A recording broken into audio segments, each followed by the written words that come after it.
everyone. Thank you for joining. Good afternoon for the students here and the attendees in Lebanon, and good morning to our panelists. So the context of this panel is actually goes back to a relationship that started with LebNet 3 years ago.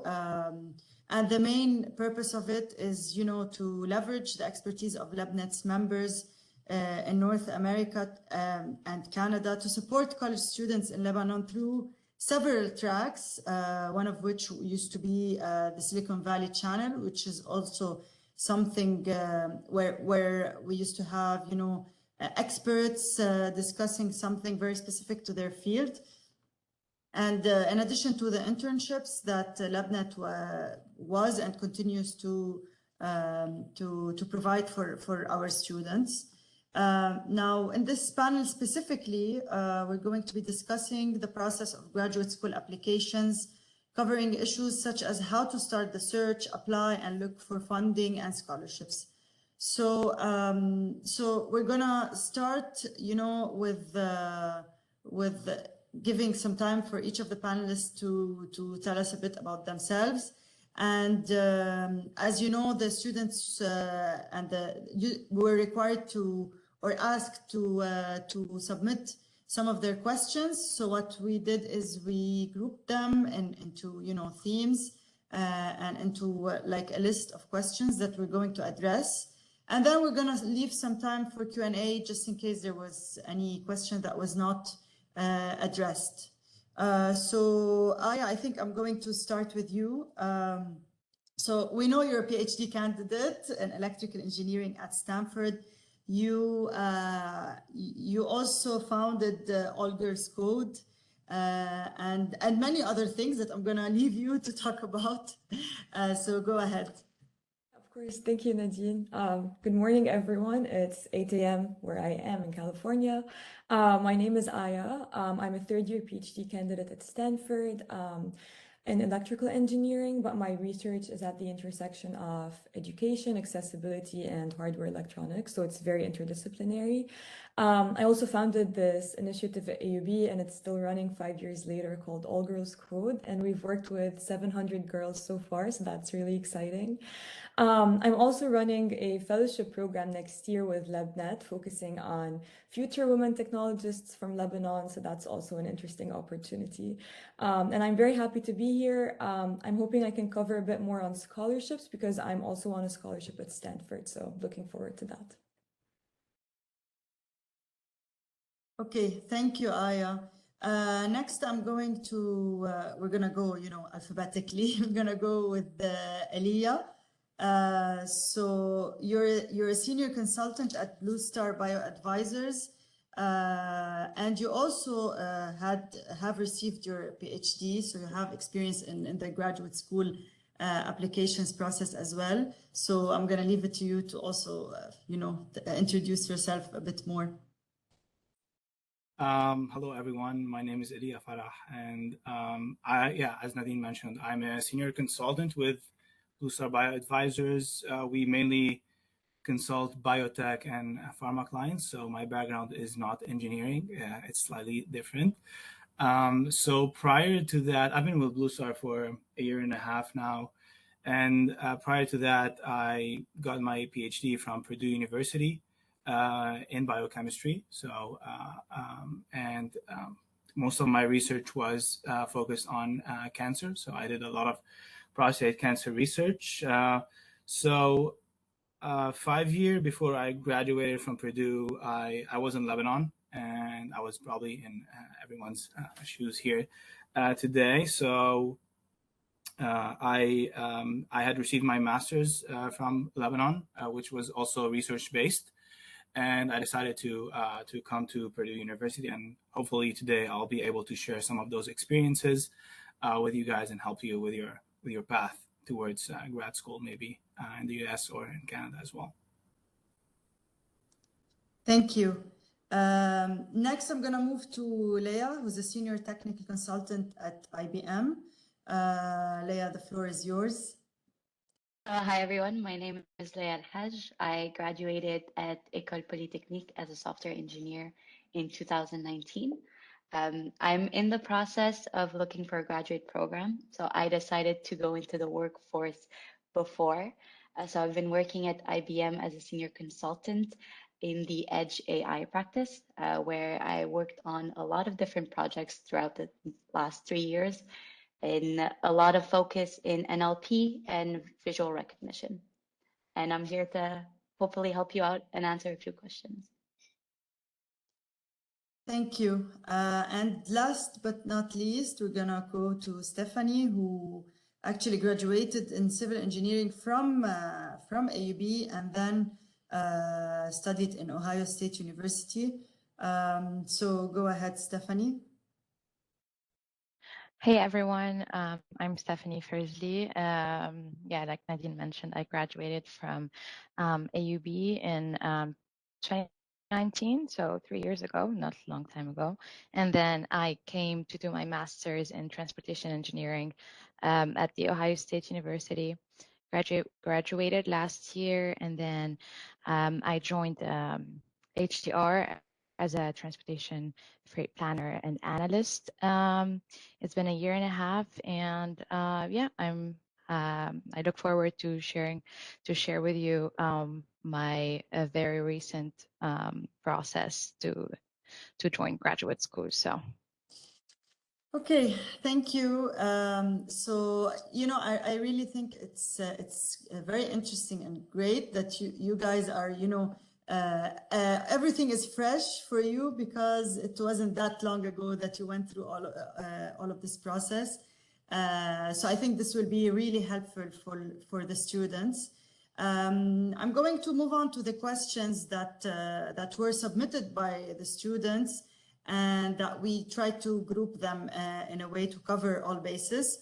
So I'm going to start with, you know, choosing a program and knowing which program to apply to. And the first question I will direct to Elia on how to choose a university or a grad school. Okay, so we're starting in the initial steps of the process here. So I think all of our answers are gonna be, or you're gonna hear a lot that it depends, because it really depends on what you guys want to do and what you guys want to do in your graduate studies and then afterwards. So I think you're gonna hear a lot of that. But in order for you to choose a university or a program, and I'm gonna talk based on my experience. So it's gonna first depend on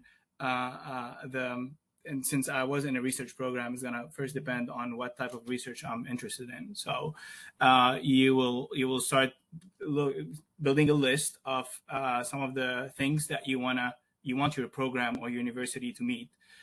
For me, initially was I wanted to do cancer research, for example. So I only looked at programs that are well versed in cancer research, that have professors that actually doing research in this field or in some of the specific fields that I was interested in within the realm of cancer research.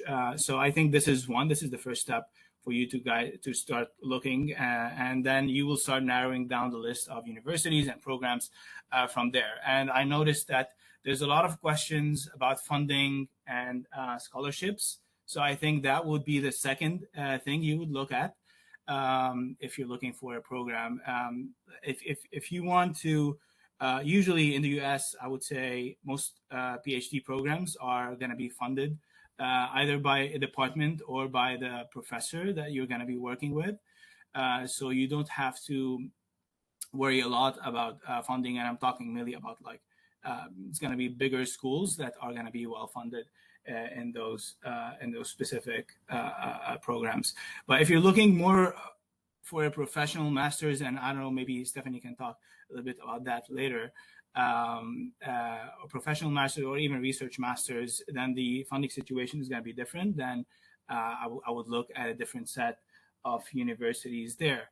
After research interests and programs and funding, I would go maybe to start looking at the university as a whole for in terms of like university ranking, its relationship with the industry, because these are going to play a big role for you after you graduate from your program. So let's say if you want to work with company X has a great relationship with University Y, then you probably want to rank your University Y on the top of your list in order for you to try and pursue that specific university. So it's research interests, funding, then university ranking and relationships, and I would say finally location and weather and where you would like to live in the United States and Canada, because I mean the U.S. is huge, and depending on where you live, you're gonna have a totally different weather, totally different dynamics in terms of like people and diversity, as well as there are some universities that are in remote places where you don't have any exposure to a city versus university in a city location where it's busy and there's a lot of people and traffic, etc. So I think the final step in this process, or the final preference for you, is going to be weather, location, university setting, etc. So I think these would be the most important things when you initially start looking at programs, and then I would go from there in terms of like ranking. But at the end of the day, if you think that research topic, program in general, like is something that is super important for you, then all the others would not matter as much. And again, it goes back to my first or initial point here, preference, and it depends on what you really want to get out of your experience as a whole. So I don't know if anyone else has anything else to add to this. No. Yeah, and I'm not sure how different it's going to be for master's versus a PhD, but my experience was mainly built, I've had all my experience in a PhD program, so I don't know how different it's going to be for people who are only interested in a master's program, or even maybe in a non-research track, which is a professional master's program as well. Thank you. I think that covered a lot of the things that the students were looking to get out of this question. I'm going to follow up with you again with another question, and the same question I will also address to Aya, and that is, should I try to establish a connection with research groups or professors? So if a student is looking and knows the specific program that they want to, and even the specific professor they want to, pursue their research with, should they try to contact them before? Does it boost their application or not? Elia, do you want to go first, or should I jump in? You can jump in first. I'll let you talk.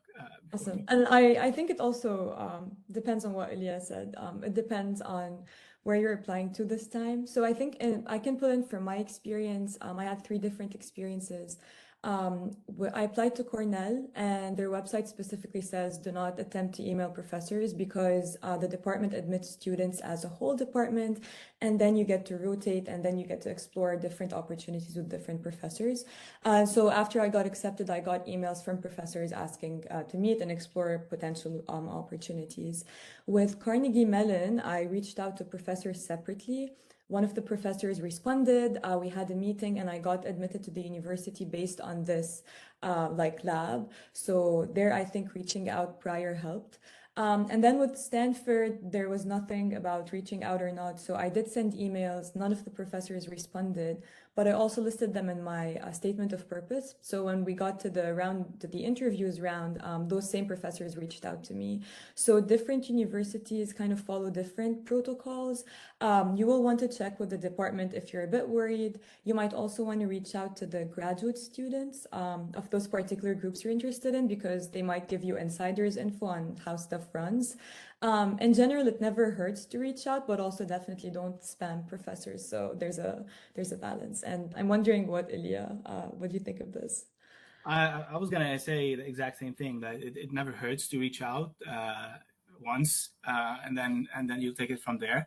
But my experience is very similar to Aya's. There are some programs I was applying to where I reached out to professors I'm really genuinely interested in working with. And then the program that at Purdue, for example, it was a rotational program. You get to rotate with 3 different labs, my experience was, and then based on your rotations, you get to choose, or based on also the mutual relationship between you and the advisors during those rotations, you get to choose one of the labs, and then the advisor would also have to like you during your rotation. But in my same lab, like, my advisor used to work in 2 different departments. So the department that I was in, students were admitted to the department, and then they go through the rotation program, etc. But he was in a different department where students actually reached out to him, and then he offered them an assistantship type of position at the lab. So it sometimes within the same university, different departments have different rules. So I would definitely talk to graduate students if you're really interested to working with a specific professor or in a certain lab. I would definitely reach out to graduate students to ask about the professor's process in terms of how they admit students. But yeah, I think it's always good to reach out, put your name out there, make them just to it. And I think at the end of the day, it helps during the admission process if they have your name, if they know your name, if you've left an impression during those emails or the cover letter that you've written, then it definitely helps. Okay, great.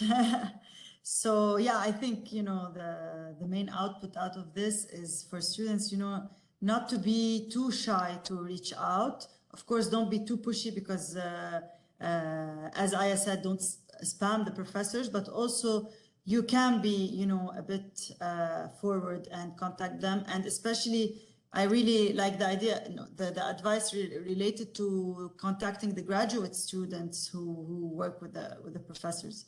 So my next question is also around the application process and choosing a program and making choices. And it goes to Stephanie. I would like to ask you if you think, it is preferable to have experience before applying to graduate school, or they can just, go right away to this process. Thank you, Nadine. I would say that any experience is always good experience. Like having experience before applying to graduate school definitely helps, especially if you're targeting a more like focused master's, like in specific area of specialization, just to be sure that this is the graduate program that you actually want to get into. But in my case, for example, I did not have major industry experience before applying to grad school. I had like a few internships during my undergraduate studies at AUB, where, for example, in my 3rd year, I tried out different areas of like different internships in different fields of civil engineering, just to be 100% sure what program is it that I wanted to go into after. So yeah, I joined my master's program right after I graduated, and I would say it's definitely helpful if you if you know, for example, what area of specialization you want to get into after grad school. Definitely, for example, try to reach out to professors at AUB in that specific area of interest, see if they have any projects you can take part into as a research or it can be some volunteering experience in that or like projects with your classmates. Just take initiative, and the more experience you get, the better. So, and that's for, like, I'm talking about research, and like in my case, my master's, like my master program, I had like an assistantship position with my master's program where I did research, and of course, um, research experience before doing like research during your master's is definitely helpful. But I didn't have that. I had like industry internship experience. So I would say it's not mandatory, but like it's definitely preferred to like show more your interest and that you are committed to the area of specialization and that you are applying to in graduate school. So yeah, if anyone else has anything to add to that topic.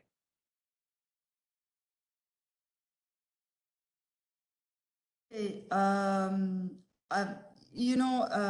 talking about industries and industry experience, I want to ask Leah on applications to programs and the choice of a program. Do you think, or based on your experience, should it be industry specific or should it be more of a general one? I think it's a very personal question, and it's based on your interest and passion. If you have trouble choosing a program, then I have some recommended steps, but always follow what you're interested. That's the first recommended route. I do recommend that you talk to people in the industry, alumni, see what they did. Also look at the program requirements, because sometimes you do have a passion, but that doesn't match the requirement of the program that you're interested in. And then the last thing, and if that's really you're lost, you're unsure, look at trends in your career path, in your field. Let's say I'm in software engineer, so I know that in Montreal, AI is a big tech hub. So like looking into AI programs or cloud computing. So that would be specific to my field. So that's what I would recommend. So no very specific answer, but really look into a lot of research and talk to people around you. Okay, thank you. So my last question on this topic and choosing the program and the pre-application. I'm going to ask Stephanie, what do you think a third-year engineering student should focus on to strengthen their application to two top graduate schools? So after they've chosen the program, or even maybe before, how should they build their profile, basically? Mm-hmm. Yeah, this is a follow-up question, I would say, on the previous question. Like I said, if before or after, if you know what area of interest, like what's your area of interest that you want to specialize in, take initiatives in like gaining some experience, project experience. And if you don't know, try out different options. Like, for example, in my case, I did try out different options in civil engineering because I was not 100% sure during my third year what I wanted to get into, to get like specialize more into. But after I tried out, I was like confident of my choice for what I was going to do after grad school. So I would say also focus on your grades and GPA and all of that, but that's not everything. I would like this is no one looks at your grades after you are like applying, like you applied and you got accepted. Like grades are grades, but making like connections first with professors at AUB is very, very helpful, and it was very helpful in my case too. Because this is how I got the connection to a professor in my master's degree, and this is how I came here. Making connections with professors is great. If you know your area of interest, for example, in your third year, try to find a group for your FYP project that is interested or has your same interest, and just try to work your whole your entire fourth year on that project, and I would say like this will help other areas too. Like if you focus on that project, you can have like professors put you in contact with people in the industry that will help your project, and other like initiatives in your area of interest that would also like help more target what you want to do after grad school. And definitely helps having your FYP in your area of interest, because I know, for example, in AUB, usually FYPs like tend to be with a group of friends. Don't do that. Don't go into like your area of interest. It doesn't matter like friendship at this point. Do like target your final year project, because it definitely helped me a lot with like my interview to get admitted to my master's, and like it's experience you can talk about in different areas, and like connections you make in your life after school. So Okay, and based on that, like you mentioned the FYP. So for example, I was also like, our FYPs, they don't really show on our transcripts. So how do we, reflect the knowledge we know in these kinds of things we did and research projects, let's say, or any experience? How do we reflect this in our application? And more specifically in our personal statement. So, I get a lot of questions from students, on how to write the personal statement. And it's definitely something that needs a lot of thought putting into. So what do you think about that? is that question for me?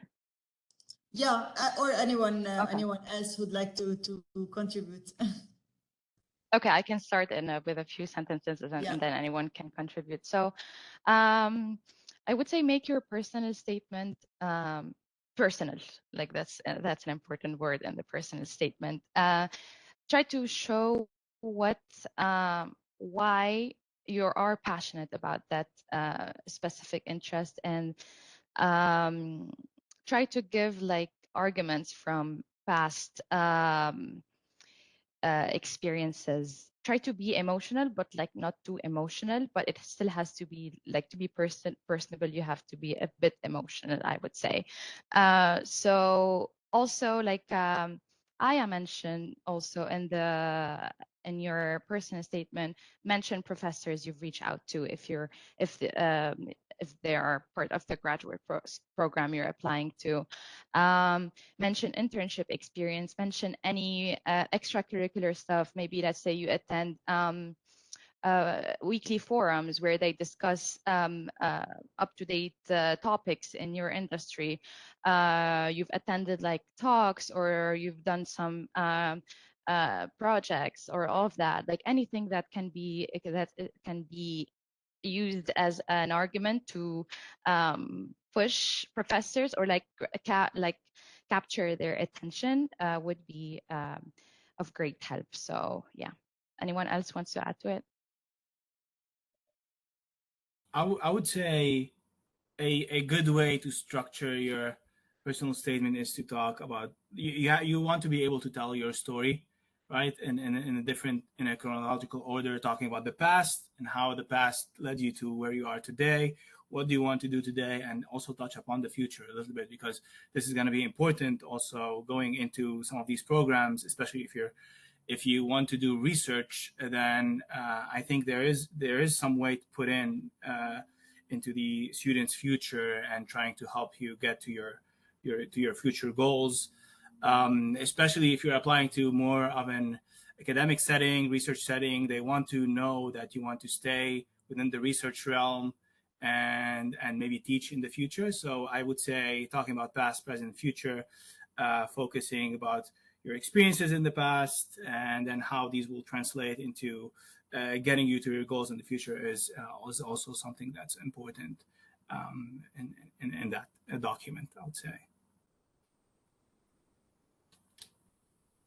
Okay, and Elia, we're gonna end with you on this topic, of applying. When should we start? How early? When are we late? When are we late? It's never too late, I would say, as long as you haven't missed any of the deadlines. It's never too late. Also, you can always apply next year. But let's say, in my experience, at least, and most of the PhD programs, and maybe I can talk about that a little bit. So if you are, let's say people are graduating, students are graduating in May of 2023 next year. And then you're targeting a program, which most of the PhD programs start in the fall of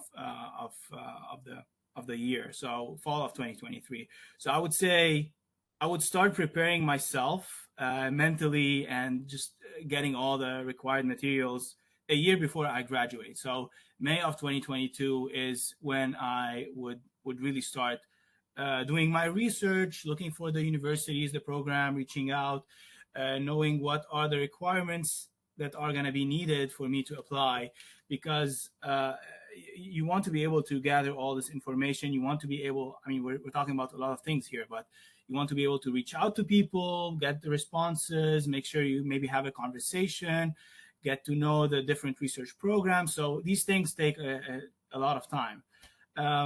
So I would say definitely you would need to start a year before you graduate, one. Two, to start doing your research, reaching out to people. And there are some certain requirements that differ between universities, but I think most of you people will require like a GRE test. So you want to study for the GRE. You want to give yourself enough time to study for that, prepare for that, take the test, get the grades back, start writing the applications. Again, writing cover letters or personal statements are going to take a lot of time, so you want to spend some time on that. So I would say most of the PhD programs in the US have a deadline of December 1st. So you're giving yourself basically 6 months from May of that year to December 1st in order to gather and write all this type of information and documents for you to submit. The application process also requires some time. You need to find some recommendation letters, sometimes 3, sometimes 4 in certain cases. So also you want to be able to reach out to your professors, people you work with, in order for them to write these applications for you. And you want to send them those links and those forms ahead of time, because you don't want to wait till the last minute and then miss the deadlines on some of those. I'm trying to see, I wrote some notes to see if I missed something.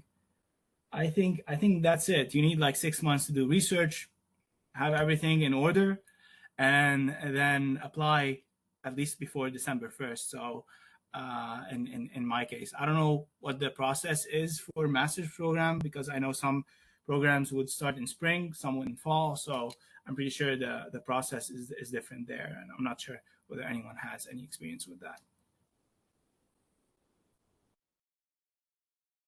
Thank you.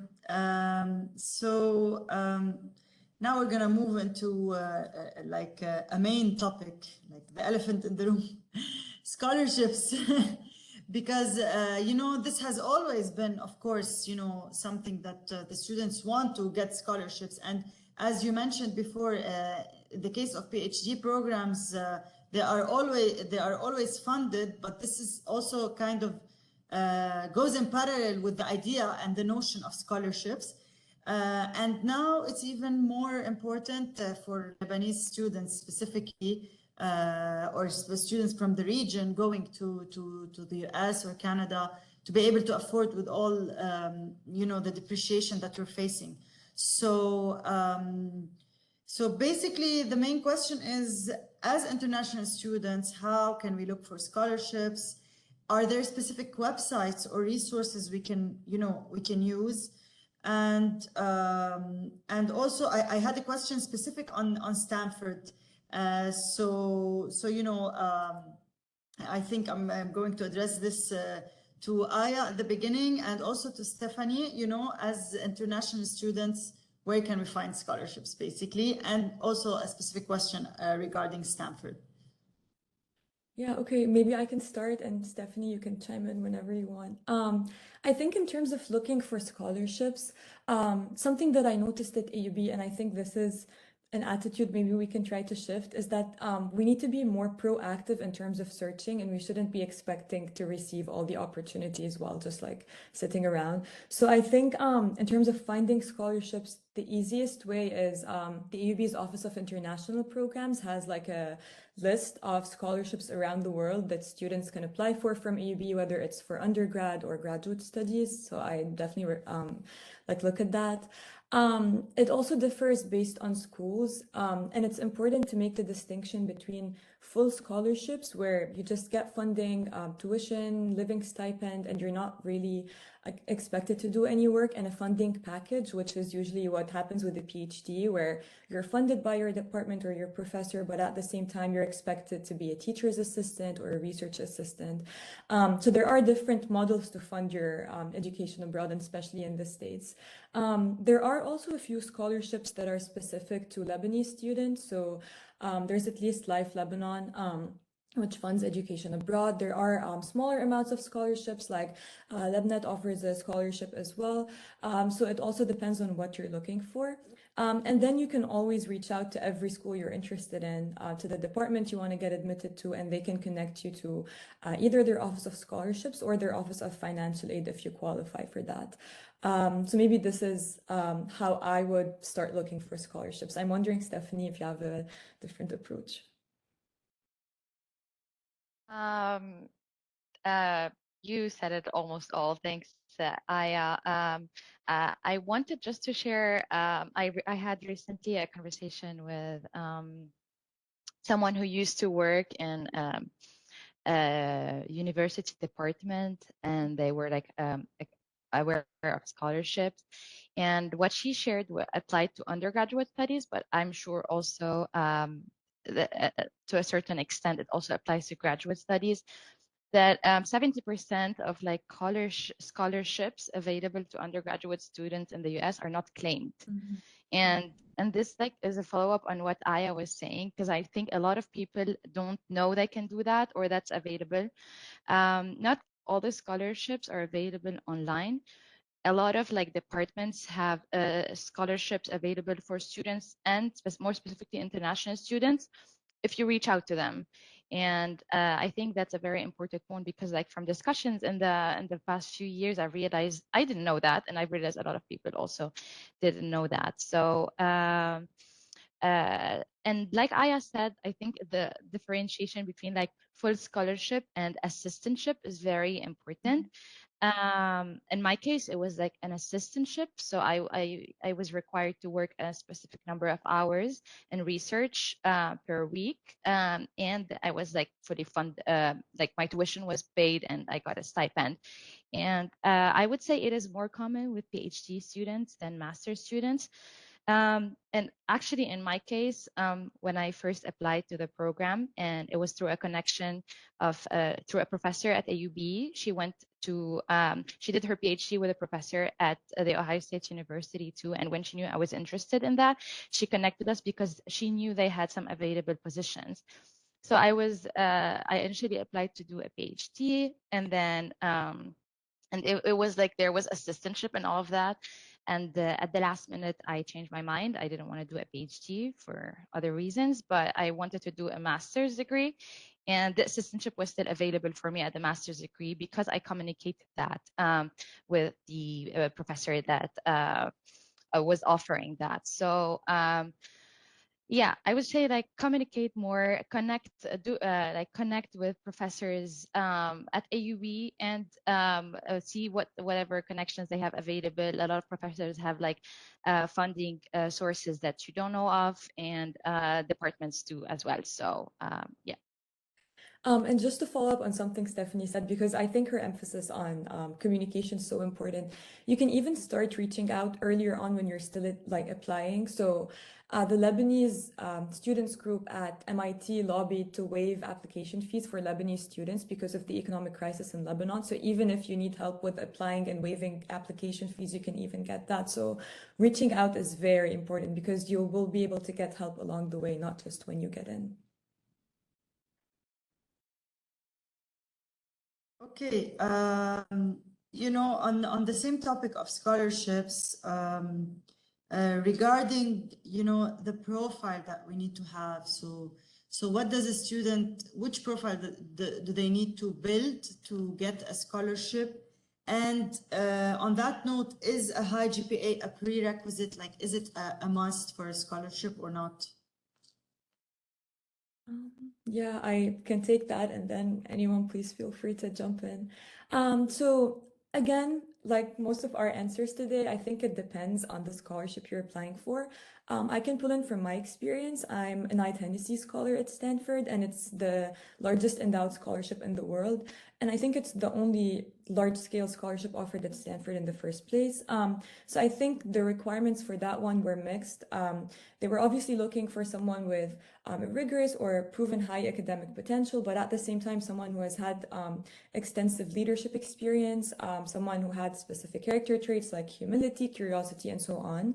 And so for that, I kind of pulled in from my extracurricular experiences during undergrad, not just focusing on my research experiences in academia. Some other scholarships are completely need-based, so you don't really need to be building a specific profile for that. You do need to demonstrate financial need, so that's also another option. And then for funding packages, which are not scholarships per se, sometimes you might be able to get a fellowship at your university, which kind of does entail some work, but minimal work if you come in with a lot of recent previous relevant research experience, or if you come in with some specific GPA. But that's not to say that GPA is all what matters. Like having good grades never hurts, but at the same time, your grades can't be the story that you tell. And that's why, pulling in from all the experiences everyone shared today, it's very important to have internship experience if you can. Reach out to professors at AUB for research experiences. Volunteering on the side helps. And then if you've done any community service, or if you've done any leadership projects, whether it's large scale or just small scale at your university club, that also helps. So for my scholarship, for example, their website is very detailed, and they literally walk you through what they want to see in your application. And probably for other scholarships, that might be the case as well.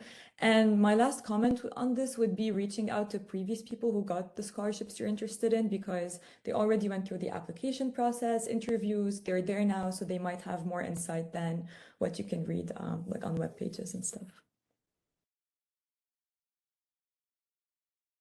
Okay, thank you, Aya.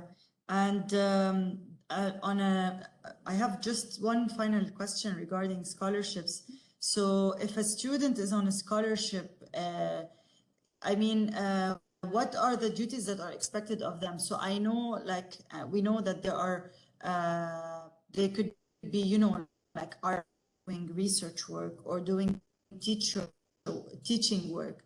How does that work? Are there other formats of this, or is there like a scholarship with no, you know, no work, let's say, or you know, just can you tell us a bit about more about that? Yeah, and I also think Stephanie and Elia can probably contribute, because we have probably different forms of funding. So I think in my case, I'm here for 5 to 6 years doing a PhD. So for the first 3 years, I'm on the Knight Hennessy scholarship. So it's kind of a no work situation. I am definitely working. I'm working on my research for my thesis, but I'm not expected to put in any work to get my tuition and my living stipend paid. On the other hand, once my Knight Hennessy scholarship ends, I'll be switching to a PhD funding package. So I'll be expected to be either a teacher's assistant, where I can help with curriculum development, leading review sessions, correcting exams, or a research assistant. And that usually happens when the lab or the professor you're working with has a research grant. So you're kind of working on that and getting paid as well. There are other options for funding. So for example, at Stanford, the graduate office offers a lot of competitive fellowships. So you can get, it's kind of a more research-oriented scholarship, where you're expected to put in work on to advance your research, but at the same time, you're not expected to put in work for someone else on something that's irrelevant to your thesis work. But these offerings differ between different schools, and I think usually bigger schools with larger endowment can kind of offer those. So it differs, and I think it's an important conversation to have early on. So for me, it was very important that as soon as I joined Stanford, I kind of had the funding talk with my advisor and figured out how different elements click together, especially because I'd be switching between sources of funding along the way. So I'm wondering, Elia and Stephanie, if you've had different experiences. My experience is a little bit different just because I mean the department I applied to had funding, so they would support you for for the initial period until you join like a particular lab, and then the funding goes or the funding source becomes your professor and his grants. So usually when you switch to a like professor, it's mainly going to be a graduate assistantship. So they will fund you as long as you're doing research for them and towards like your thesis as well. But there are options where you can do teaching assistantships. So again, it's a talk with your advisor. So if an advisor has a lot of different students, so they allocate different semesters to different students for them to do teaching versus just pure research. I know one of my friends at Purdue also had an interesting situation where she was a biomedical engineering student. She was doing research in biomedical engineering. However, her teaching assistantship was in the French department because they needed people to help in teaching French at Purdue. So and she's French and Lebanese. So so her teaching assistantship was from the French department, but she was working at biomedical engineering. So again, looking, reaching out to people, communicating with your advisor are also important for you to figure out these different details once you're, or even maybe before you join the program, or as part of your decision to joining a particular lab or program as well. I and Elia pretty much covered everything, but I wanted to add a quick final statement that yeah, in my case it was an assistantship, and I knew that what the funding was going to be available for the entire 3 years, and it was from like funding for our transportation lab at Ohio State. So like Elia and Aya said, funding can come a lot through professors that sometimes have funding for a limited period of time, or yeah, mostly are for a limited number of time. But what I wanted to add was don't like think of like the work in this internship, either a TA or a teaching assistant or a graduate research assistant, more as like work. Like think of it more of like part of your graduate program. Like if I was to pay for my tuition at the grad school, my purpose was not to only limit my experience or my what I wanted to do to like taking courses and participating in projects. The research I did for the entire 2 years was highly beneficial to what I do right now in the industry, and it like gives you exposure, and like I said, the more experience, the merrier. So and this is in the case where your research is or like your assistantship is related to like your area of study. But yeah, that's all I wanted to add. And maybe I can add one more point before we move on. This is generally applicable to the United States. So sometimes universities in Europe or Canada might not offer full funding packages. And at the same time, it differs greatly within the United States based on what state you're studying in. So funding in California is probably very different than funding in Ohio, depending on living expenses and so on. But universities do generally have a funding calculator where you can calculate like what are you getting in funding? Is it enough to sustain your lifestyle? In most cases, it should be, especially if you're a PhD student, because you're more or less a researcher, so you're like an employee. But at the same time, it's always good to check. So yeah. Okay, thank you so much for all of these really helpful answers. Now we're coming towards the end of our questions. before we move on to a short Q&A. This question is actually directed to all of you, and whoever has an answer can go ahead and choose to share their experience with us. So basically, the students were asking about your time management strategies while you were in university, and I think the main reason they're asking this because they're thinking about building their profile. So how could they build their profile in terms of extracurriculars and maintaining good grades and having the time to write up the statement of purpose and accumulating research experience, let's say. So yeah, I was wondering what advice you can have regarding that.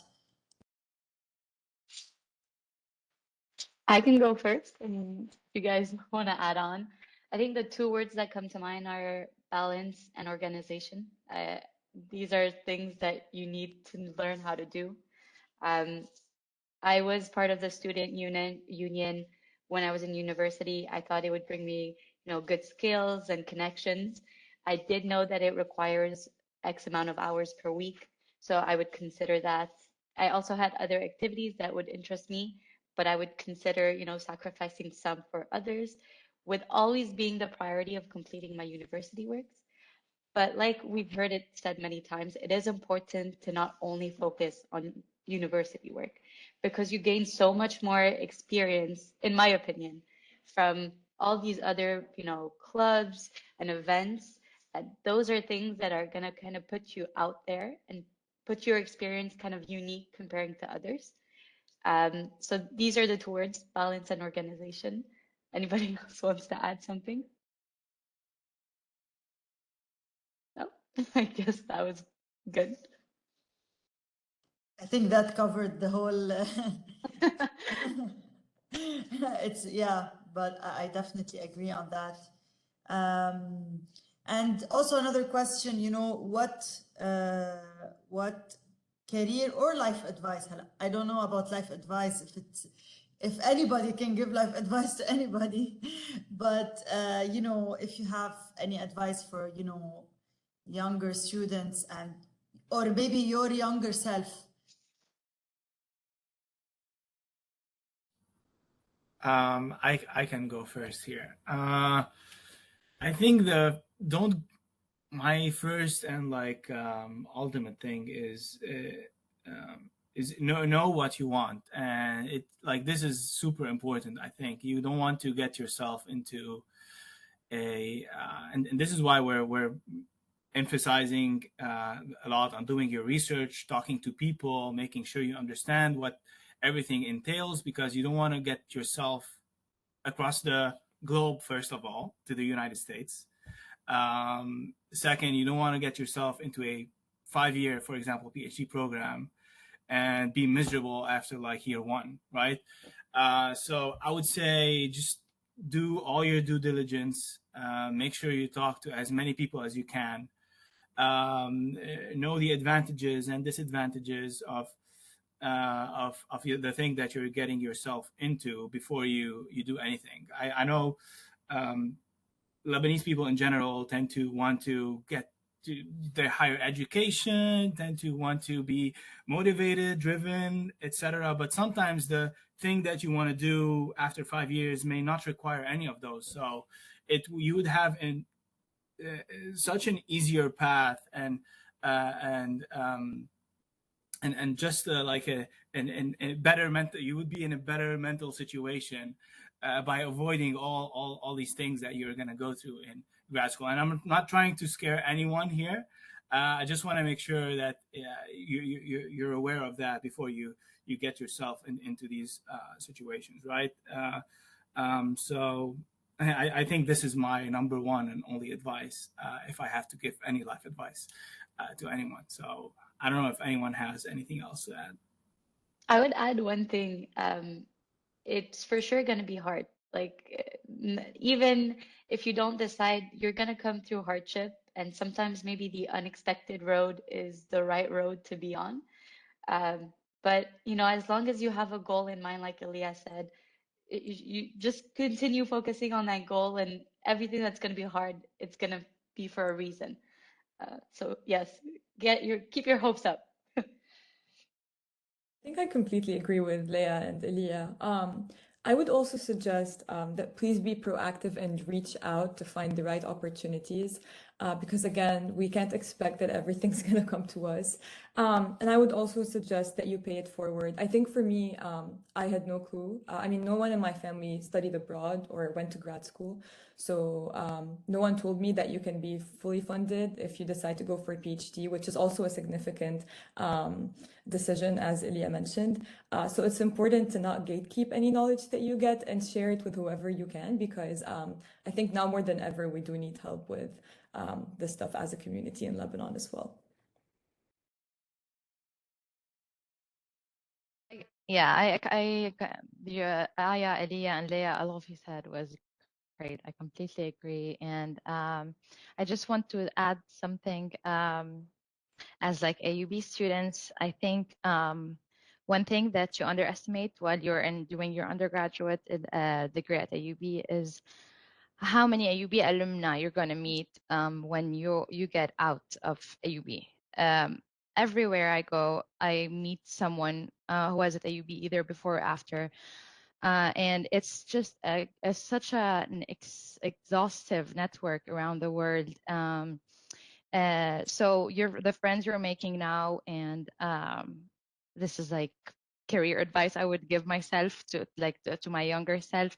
The friends you're making now at AUB, or the connections, or every person you meet, you are probably gonna meet them later on in your life. Every like city or place you go to, you're gonna meet or run into someone who was at AUB. And I think like taking advantage of that while you're still doing your undergraduate studies is very important. This might not be like very grad school related, but like as undergraduate students at AUB right now. So just want to share that.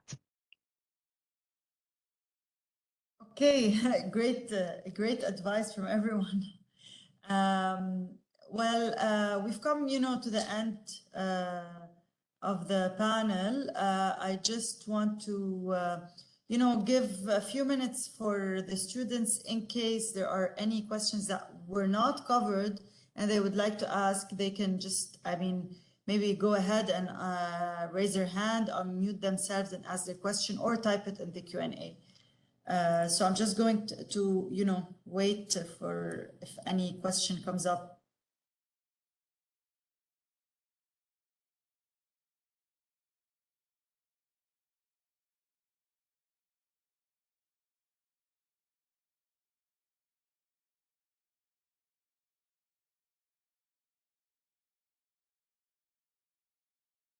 I guess everything was.